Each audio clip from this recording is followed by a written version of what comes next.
So, good morning, Christopher Hitchens, Jewish Power, Jewish Peril.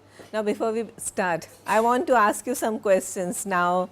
Who is Christopher Hitchens? How much do you know of him? I know of his book called Hitch 22. His book called? Hitch 22. Hitch 22, okay, good. So, he's the author of, it's a play on Catch 22. Yeah, Hitch 22. I happened to see a debate he had with Shashi Tharoor. And it was on debate with Shashi Tharoor. I cannot recall, I think it was a Hinduism, Islam, okay, all right. So, yeah, Hinduism, Islam, and of course, you have the title itself. So, what kind of picture emerges? His interests. Good. So, he is into religion, but that's not all. Okay. He is much more than that. Yeah. So, well, this is one of the most controversial figures in contemporary American or on contemporary American literary scene. Now, by contemporary, he is no more, he died in 2011, but he is very relevant. You may not agree with his perspectives, with his points of view, which are deliberately controversial and confrontational. So, religion is one of his interests, confrontational style. He is also a literary critic, okay, and a political observer. He has a great style. Okay. We are not interested in the man's opinion, right wing, left wing, or at the center, or at the center and leaning towards the left or right. Most of us are that way, but he gets quite confrontational about his position.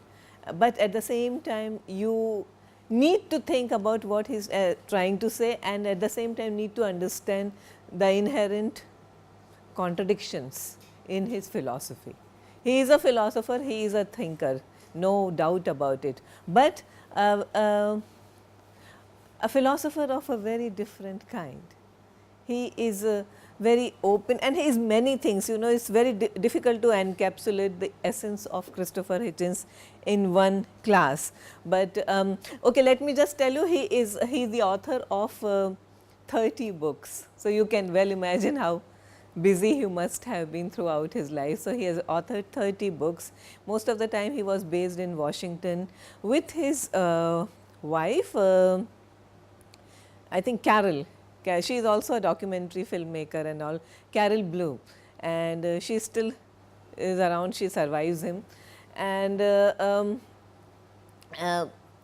just tell you, when he died, it's a very interesting anecdote. Do you know who is Graydon Carter? Graydon Carter, doesn't that name ring a bell? The great Graydon Carter, he is the editor of Vanity Fair. Why I am talking about it? Because the article that we have chosen today comes from, is sourced from Vanity Fair, right? Yeah. So, he was a constant contributor for Vanity Fair, and Graydon Carter, who knew him very well, is the editor of Vanity Fair. And he has on Hitchens' obituary, Carter said that he wrote a column about Hitchens, and he said that I knew Hitchens very well. We went out for lunch one day, and he was supposed to submit a 1000-word column before noon, you know, so that it can go to the press. Now, 1000 word is quite a bit, and that too within 1 hour or half an hour. Okay, but they were lunching before that, and he hadn't started writing, and he had to submit it. There was a deadline, and then typically Hitchens started with a canister full of scotch and then downed several canisters, and then lunch was accompanied by some good quality wine, and lunch was followed by some excellent cognac. Now, what does that tell you about the man? We have done Hemingway, right? And the sun also rises. The kind of people, especially writers, yeah, and they get fueled when they drink so heavily. So, he had a reputation for his drinks, and the character of Peter Fellow from Bonfire of Vanities, okay, Peter Fellow is loosely based on Christopher Hitchens, okay, because that's the, yes, Tom Wolfe, Christopher Hitchens, sorry, Martin Amis, Ian McKellen, they are all contemporaries, okay, and if you read Peter Fellow, you know what a colorful, interesting character he emerges as. Okay, Fellow is not Jewish. He is British, yeah, yeah, but not Jewish, but it was based on him, yeah, loosely. Yeah, there were other characters also, but at least the drinking part, the way he would drink and start his day with heavy drinks and all, that is based partly on loosely on Hitchens' character. So, yeah, Hitchens' interests, politics, religion, literature. He has also written a book called, very interestingly titled, and this is the way it appears.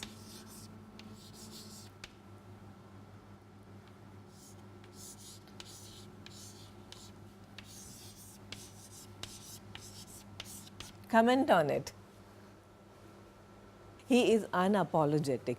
He is not the kind of writers who would write something and sensationalize it, although he accepts that yes, it is a sensationalist title, and I did it to generate some kind of debate and controversy. So, you know, took lot of delight in his position as an agent provocateur. You understand this word? It is a French word, agent provocateur, agent of provocation. Okay, someone who would deliberately create some kind of deliberately provoke certain established doctrines and dogma and generate controversy and invite debate, and that is his style. So, that remained till the end. He began as a Marxist socialist, the way most thinkers do. He was also during his young age or during his college days, he was anti-Vietnam War, like most students of that period, but gradually he shifted his position, okay, his ideologies. He felt that the state or the ideology has failed on all, and the states or the nations that based their political ideologies on these Marxism and socialism, they have more or less failed. We know what we are talking about, which states are those. And he also felt that even in America, Marxism and socialism has taken a different turn and not what it should be. Okay. He had a position on the Gulf War very strong, which many of us may or may not agree with. He has a very strong position on the Palestinian, Israel-Palestinian issue. That is what we are going to look at in brief today. Another important event was 9/11, which happened in 2001. And after that, he famously said that the attack exhilarated him. Why? Because he says that finally people can now talk about the battle between everything I love and everything I hate. See, Jewish writing is also important from the Jew perspective. Okay. We have had several great Jewish authors. Okay, we need to consider that also. Philip Roth, for example, is an extremely important writer who was a great friend of Hitchens, Martin Amis, of course, and Tony Kushner. The other day I was talking about Tony Kushner and his, I told you he is the screenwriter for Munich, he is the screenwriter for Lincoln, but he is best known for his Pulitzer Prize winning play called Angels in America. Remember that. See, we cannot be doing everything in this course, but you have to know certain literary texts on your own. So, Angels in America is one of the greatest contemporary plays written by a Jewish writer, and as I was telling you, Hitchens was also a literary critic, and he has written a great piece on Angels in America.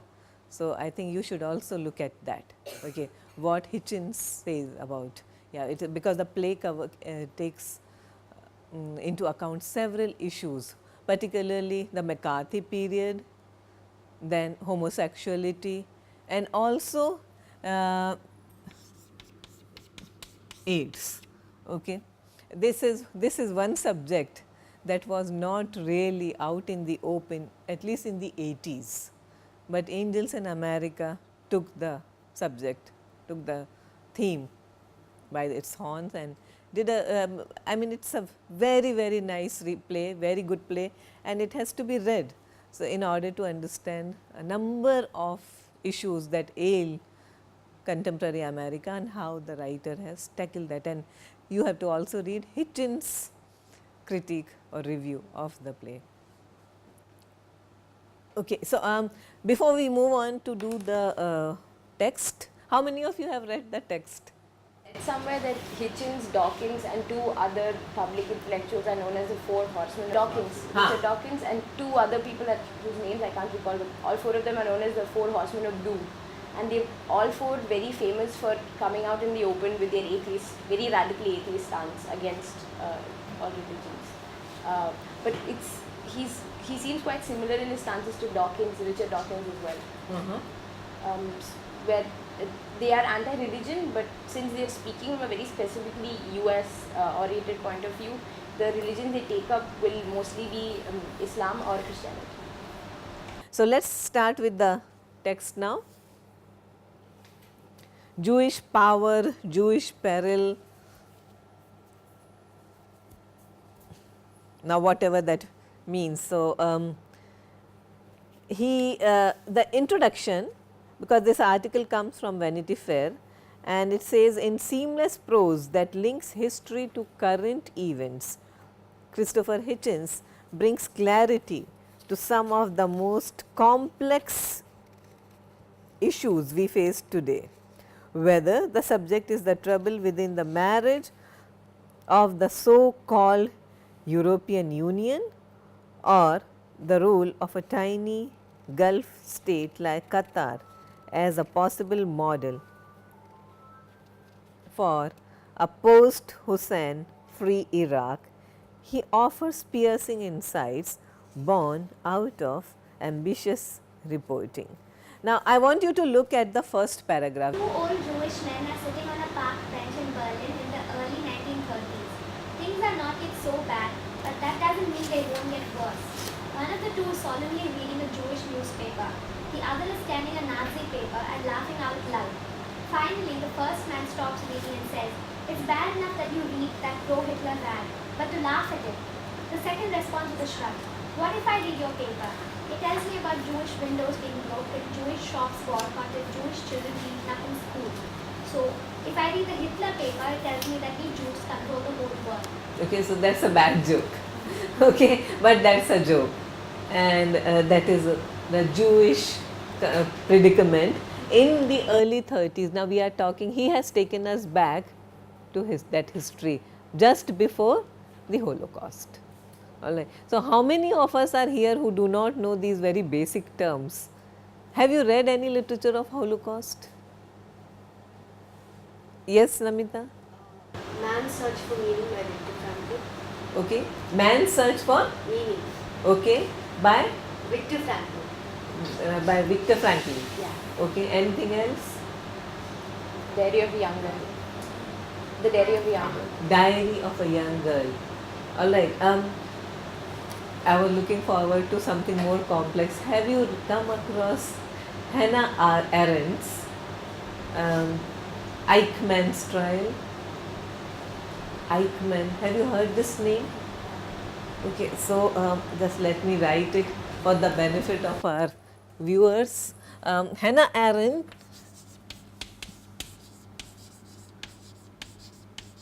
and Eichmann, who was?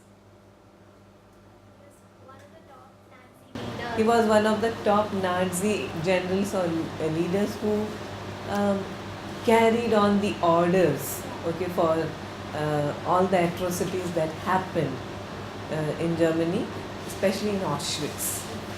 Okay? And what happened after the war? Once Tried at Nuremberg. good. And He was tried at Nuremberg. It was a very well publicized, very well internationally well covered incident, trial. Okay, the trial of Eichmann. And what does Hannah Arendt? Hannah Arendt is a Jew. Okay, and most famously, she has written a book called On Violence. You must read that. If you haven't already, then you must at least be familiar with what she says in On Violence. Now, she says that she was, people went there all planned or ready to hate Eichmann. They must have thought that any man who can order the killing of so many innocent children and women and all those Jews in captivity, I mean, he has got to be an out and out demon, a Satan on two legs. But when she came face to face and she saw him being tried there, she felt he was just an ordinary man. Okay, just an ordinary man like any person next door. Now, what does that mean? So, she has famously given us coined a term called banality of evil. This is Hannah Arendt's term, banality of evil.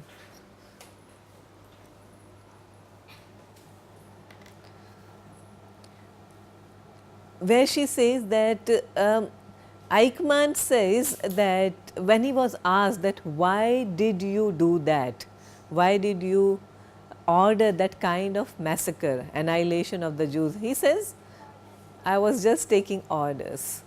Okay. And it so happens because the other day we were talking about Arthur Miller also, and I said a very prominent theme in Arthur Miller is a Jew. So, most Jewish writers, particularly Miller, is the theme of guilt and responsibility.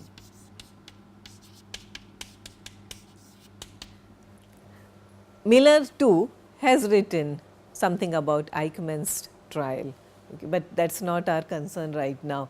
But Miller said that he too was taken aback by how guilt free Eichmann felt and how free of responsibility he felt during the trial. He was not guilty, he did not show any guilt and he did not take any responsibility.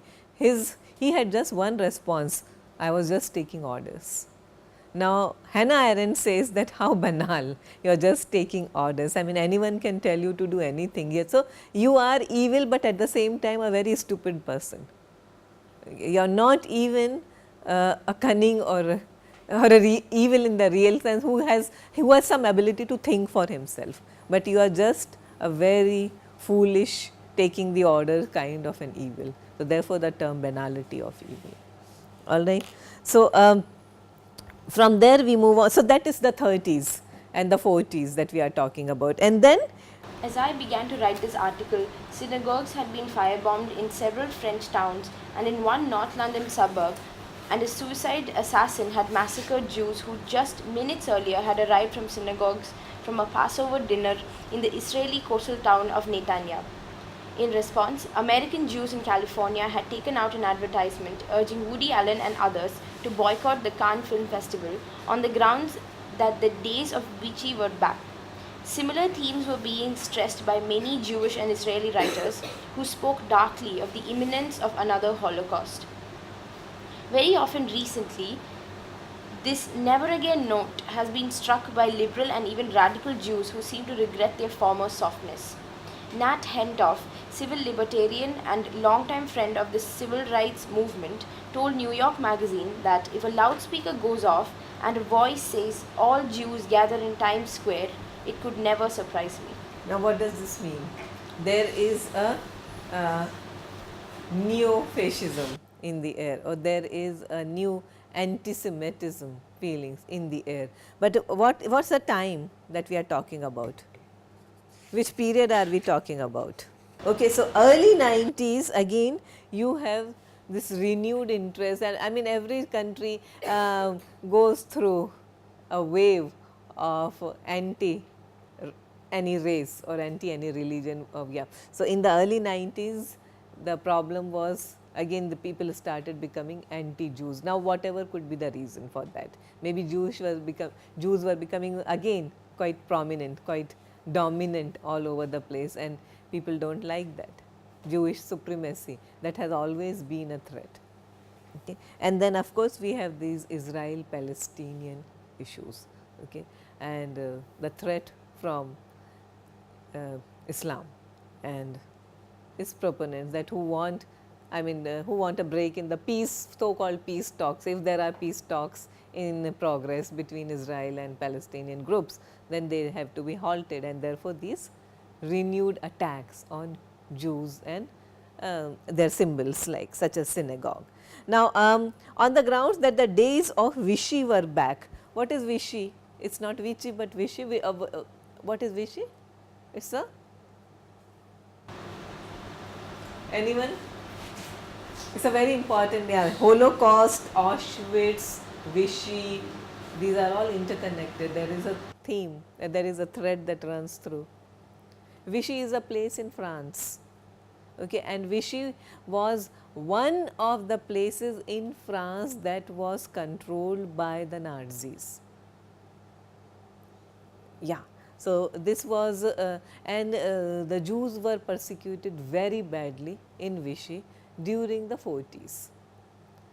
Yeah, it was the same, it was nearly as bad as the Holocaust in Berlin or any other part of Germany. So, Vichy is remembered for that. Again, Germany was, they were also able to capture or take over the control of Poland to some extent. I am sure you are aware of Sophie's Choice, okay? So, one of the greatest novels ever written. So, the Jews and the entire idea of anti-Semitism. Now, I have to, what does it mean? Nat Hentoff, a civil libertarian and long-time friend of this, and yeah, if a loudspeaker goes off and a voice says all Jews gather in Times Square, it could never surprise me. What do you understand by this? It's referring to the concentration camp. Almost going back to the concentration camps in 90s, and people said never again.